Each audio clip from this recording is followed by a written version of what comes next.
Hello, welcome to a brand new edition of Sports Pizza. My name is Edwin Onyebolise. As always, we give you nothing but the absolute best from the world of sports. The Super Eagles of Nigeria who dominated today's conversation because, hey, guess what? They were held hostage, like some people said, in Libya. Away from that, we'll talk tennis. Well, Rafael Nadal has announced his retirement and Novak Djokovic was denied a possible 100th ATP title. And we'll wrap up the show with all of the actions that we saw from the Nations League and, of course, the World Cup qualifiers in South America and Asia. Once again, it is Sports Pizza. I'm the host, Edwin Onyebolise, and I do this in the company of my right-hand man, David Abe. But first, we'll go on a break. When we come back, I will introduce David and we'll get the ball rolling.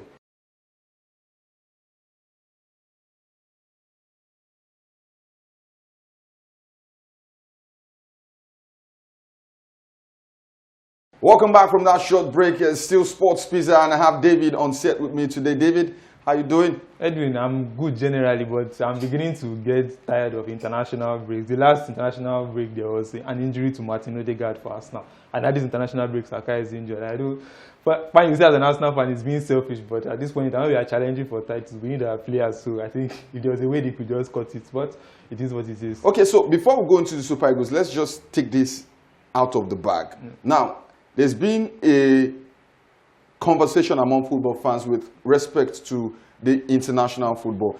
Growing up, we always look forward to international games, the Super Eagles, international friendly games, World Cup qualifiers. It was the period where we get to see our stars who represent their various clubs come back to play at home. But why is there a disconnection with the modern fan and international football? I think a lot of the modern fans this generation, they grew up on club football. They are more attracted to the glitz and glamour. It seems like over the years, apart from the World Cup, most of these continental competitions are not as glamorous as, even the World Cup has lost a little of the glamour. I think FIFA have not done enough. I think club football has actually overtaken international football on that level. And for that reason, I think people are more, the fast-paced nature and everything, with club games, you get games every week and you are able to see these players every week, and even throughout the course of the week, you follow them all on true. So I think for that reason, the international football has lost the appeal that it had. All right, but for Nigerians, we are still heavily vested in the Super Eagles. And David, what happened in Libya? I don't know if you've seen the movie 13 Hours in Benghazi. And guess what? Benghazi is the capital of Libya. For well over 15 hours, the Super Eagles were held hostage because if you deny them food, you deny them water, you deny them internet. Yeah. That is more or less like a hostage situation. It was at the Al Albrak International Airport. When will CAF clamp down on situations like this? Now, it is not just at the national team level. It is rife at the club level. We've seen teams, especially, I don't know, it seems that it's a Nigerian thing. You have club sides, be it Enyimba Rivers United or whoever, they are welcoming to their hosts. And when they go to these North African countries, they fail to reciprocate the same warm welcome that they get. I don't know if it's a win at all cost syndrome. I don't know if it is a character thing peculiar to them. Now, I'm not trying to sound racist, but at some point, CAF has to clamp down and use one or two countries of club as an example. Yeah, I think so. You asked when should they. I don't know when they would actually take, but should they? Of course, absolutely. We can't continue having things like this. You can give many reasons why it happens, but the fact that it happens in a particular region, and the fact that West Africa generally, Ghana, Nigeria, I've been watching football, following football over the last almost 3 decades, and I've not experienced things like this when it comes to. We always give them the best of welcome, and we treat it as it's a football match. It's supposed to be uniting, countries and everything. Football is a sport of peace, and it should not be for. But these North Africans, and sometimes I think these Africans to do it a bit. They try to take it to the extreme. I think there was an issue happened in Uganda. They gave them, buses that didn't have proper seats. They sat on irons, and when you have things that happen, this is 2024. We should take examples from continents like Europe and Asia, they don't play football. You don't need to do all these things to get results. But I think they've not gotten out of that mindset. They are still in that mindset that you cannot win matches without, intimidating your opposition. And until CAF actually comes, unfortunately, we've not seen CAF take any serious measures, and that's why I think it will continue. But until they do, it might actually continue. So according to the Libyan side of the story, it's a reaction to what the NFF did to them. So according to them, they were supposed to fly direct to Uyo from their base. They flew straight to Port Harcourt. From Port Harcourt, the NFF found out that they were in Port Harcourt, planned to get them buses that would take them down to Uyo, because Port Harcourt to Uyo is not really far. But they declined. That they will make arrangements. And they got to the hotel where the Super Eagles are camped. And they said, hey, we cannot stay here because the environment is not conducive. Now, let's give them the benefits of doubt. Could the NFF have handled the situation differently and better? In this situation, unfortunately, I want to absolve the NFF of much of the blame. I think I listened to the NFF media officer, Ademola Olajiri, and he explicitly stated that this is how the situation went. They were to fly into Uyo as an international airport. The Libyans were coming on a chartered flight. So there's no reason why the NFF would direct them to Port Harcourt, knowing that there's an airport in Uyo. So they landed in Port Harcourt by their own volition or whatever happened. And then they now decided, okay, NFF said, well, you can fly from Port Harcourt direct to Uyo, there's no problem. They said, no, they are going to take buses. NFF, we are going to provide buses for it. They said, no, they will make their own arrangement for buses. So by bus, they got to Uyo. So the hotel the NFF booked them in was the same hotel that the Super Eagles stay.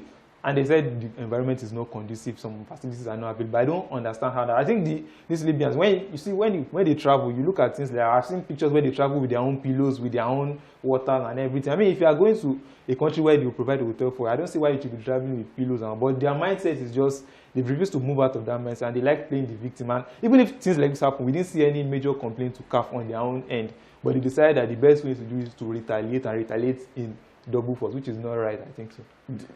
Finally, on this controversy, David, should we, when I say we, the NFF, MPFL clubs, whoever, should we reciprocate the treatment we get from them? Since CAF cannot handle the situation, should we give tit for tat? Should we go toe-to-toe with them? No, I don't think so. I don't think we should damage our own reputation just because of the actions of one or two other people. I think the fact that we are known for being hospitable and being, very accommodating, I don't think we should change it. Football will always be a game of peace. We shouldn't bend to the will and the pressures of other people. We should just continue doing what we know how to do best. All right, let's talk about the positives from the Super Eagles Libya game. The Nigerian national team, like I said, qualification for the AFCON is not an issue, but it is what we do after that is the main issue. But from match day 1 to the present time, what is or are your thoughts about the performances of the Super Eagles and, of course, Austin Eguavoen? Unfortunately, I don't have much optimism about the performances because, qualifiers should not, you cannot really judge teams based on qualifiers. But I think the extra pressure of, not having a substantive manager, Austin Eguavoen has been in that job and he has the shadow of being the NFF technical director. I'm not the full-time manager of this team hanging at the back. So he has just tried to make the best of what he could with the players he has and just get the qualification ticket, which is the most important at this point, and see what moves forward from there. And finally, on the Super Eagles of Nigeria, one player seemed to get the most backlash from fans, and that is Alex Iwobi. Are these criticisms justified, David? I don't think so. I think he has he made his 87th appearance for the Super Eagles in the first leg, and I think you can't make 87 appearances for the Nigerian national team since 2019. The likes of Iheanacho and the likes of Samuel Chukwueze broke into that team before, and he has more appearances than them in the national team. Tells you that manager come, manager go, he has been consistent. There's something that they see in him, and I think for that reason, the justification for the abuse he has got in the backlash, I don't think is called for at all. All right, so we'll leave the Super Eagles right now, but be rest assured that we'll get across all the information that will emanate from this whole debacle. Before we leave the home scene, let's go through the NPFL results for match day 6. Shooting Stars and Enyimba played out a goalless draw. Katsina United and Rivers United replicated the results, ended goalless. Remo Stars defeated Nasarawa United by 3-2. Akwa United defeated Kano Pillars by 2-0. Niger Tornadoes and Lobby Stars played out a 1-1 draw. El Kanemi and Heartland played out a goalless draw. Quickly, David, Heartland seemed to be on the upward curve. It's a win and a draw in consecutive games, unbeaten in 2 games for Emmanuel and Munike's side. Yeah, absolutely. I think for Munike, I think the experience is there to call upon. It's just about getting the result. I think if everything else that should work for him, I think in the background, the backroom staff and everything, and then the administration of the club works well, I think as a manager, he's able to get the results that will keep them in the league this season. Ikorodu City finally got their first win of the season. They defeated Bendel Insurance by 3-0. Abia Warriors defeated Kwara United by lone goal, while Sunshine Stars defeated Enugu Rangers. A quick look at the table. Remo Stars are back at the top,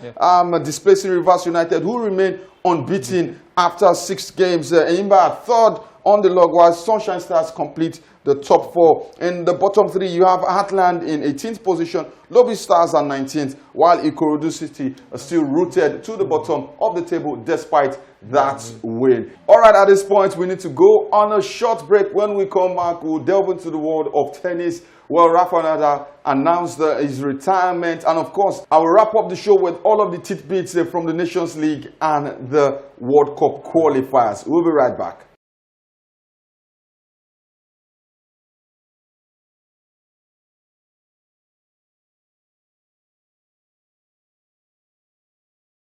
Welcome back to the second half of the show. This is Sports Pizza. Remember to give us a follow on our social media platforms. The handle are showing on your screen. David, let's do a bit of tennis. And the King of Clay has finally announced his retirement. He will pull down the curtain on a glittering and glamorous career in the Davis Cup holding in Spain in the month of November. I mean, for Rafael Nadal, what a career he has had, a glittering career. The man with the second most Grand Slam titles in the ATP circuit after Novak Djokovic. I think he came at a time where it looked like Federer was going to be the one dominating, and he came and he was like the counterbalance to Federer's, grace and calmness. He was with the power and the physicality and the enforcer. And I think what a career he has had, so many Grand Slam titles and matches between himself and Djokovic also when he came on the scene, provided some of the most epic tennis matches we've seen in a long time. I think he will bow out on the high as one of the greatest of all time.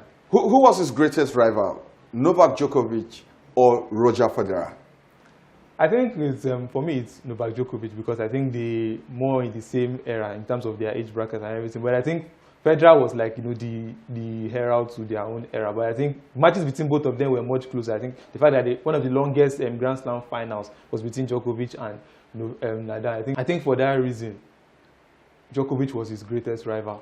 All right, we're wishing Rafael Nadal the best as he goes into another phase of his, will I say career or life? Of his life. Because you get a feeling that he's going to be around tennis for a long while. He has a Rafael Nadal tennis foundation. He has an academy. So we'll be getting more from the King of Clay himself. What a glorious career. Talking about glorious, Novak Djokovic was denied a 100th ATP title as he lost to Jannik Sinner, the man of the year 2024. In straight sets, he lost the 7-6, 6-3 in the Shanghai Masters 1000 final. And for Djokovic, he has shown that despite the advancement in age, he can still rub shoulders and take the next generation to the stretch. Yeah, absolutely. I think for me, I said it jokingly, that if it was Alcaraz he met in that final, probably would have gotten his 100th title. But I think he has more of a difficulty with Jannik Sinner than with Alcaraz. Yeah, 3 consecutive losses. Yeah, he has not even, in 6 sets, he has played him in 2024, he has not broken him once. So I think for that reason,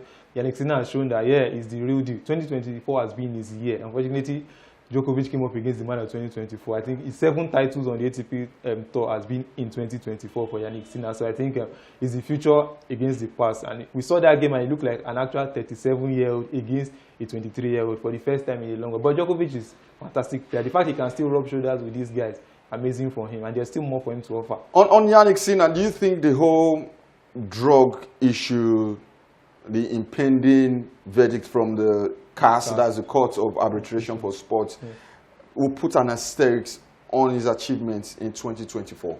I don't think so. I think until the final verdict is read by CAS, I think he will still, we cannot take away from the fact that he's had a fantastic 2024 and he still remains innocent until proven guilty.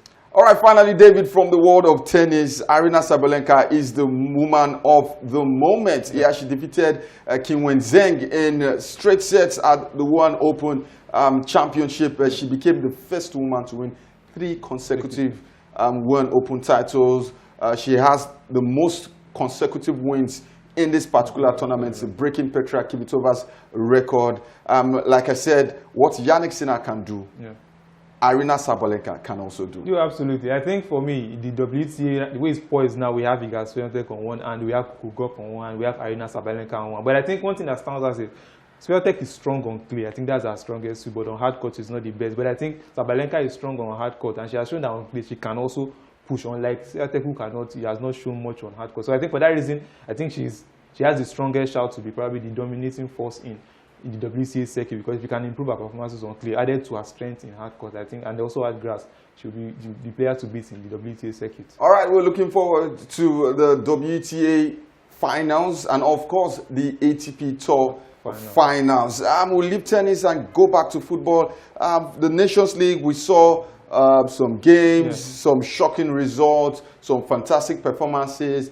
but of course, the controversy around players reporting back to their club sides with injuries will linger on. This time, it is Lamine Yamal. And his coach has come out to say, that's De La Fuente, has come out to say that the referees need to protect talented players like Lamine Yamal. And also, he said Yamal should do more to protect himself. What more do these players need to do to protect themselves from the harsh and brutal tackles from opposition? I think for me, the responsibility lies more with the managers, how they manage this player, and also the referees themselves, because we've seen some very shocking decisions. I think, let me use the example of Saka in the Premier League. When Arteta came out to complain about the kind of treatment Saka was getting, when Gerrard was still the manager of Aston Villa, he made a statement that he is left with metal in his leg for the rest of his life, so Saka should learn to deal with it. I don't think that was the right approach. These players need to be protected. Fine, we are trying to compare this era of football with the era of yesteryears where football was more robust, more physical. But I think this generation of players are wired different. They are built differently. So I think for this reason, the managers need to manage them well. Less game time, and also the referees themselves need to take proactive action when they are making their decisions. From Lamine Yamal, let's go to England. Lee Carsley, that loss to Greece put a dent on his possible full-time employment as a manager of the Three Lions. But if he had the power to, in this moment, make the final decision, will you give Carsley the job on a full-time basis, or you go for a more experienced or a bigger name for the job? I think the situation with Carsley is just almost similar to the Oguavon situation. When you have another job that you know is probably waiting for you, your mind will not be completely invested. But I think on the basis of what he has done and the basis of the quality of players he has, and considering the fact that most of these players were guys who worked with him at the under-21 set, of the likes of Levi Wilco, Palmer, Nonima Dweke, likes of Saka, they came through the under-21 set. I think he has understanding of them. I think the Greece game was a situation of maybe trying to please the fans, trying to please the press, going all out to see all the full explosive talent that they have. But I think in the following game, he balanced it out and showed that he is a manager who can get the best out of the players they have. I think he should get the job on the full time, because when you look at the options England have all over the world and in Europe, they are not thinking of, I think they are thinking of copying the Spanish templates, going domestic as well. And the best option they have is Graham Potter.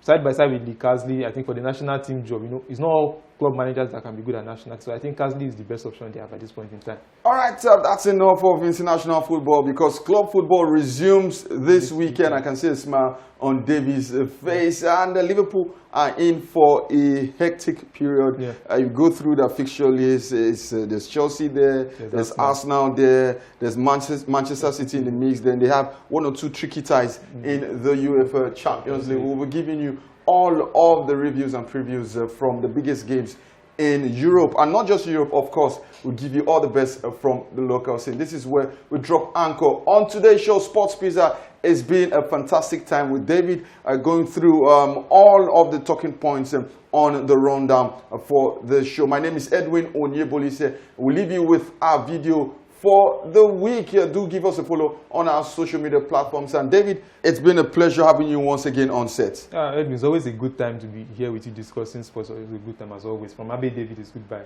And from me, Edwin Onyebolise, keep watching, keep supporting, keep following Sports Pizza. Give us a follow on our social media platforms. It is adios. Have a great one. God bless you.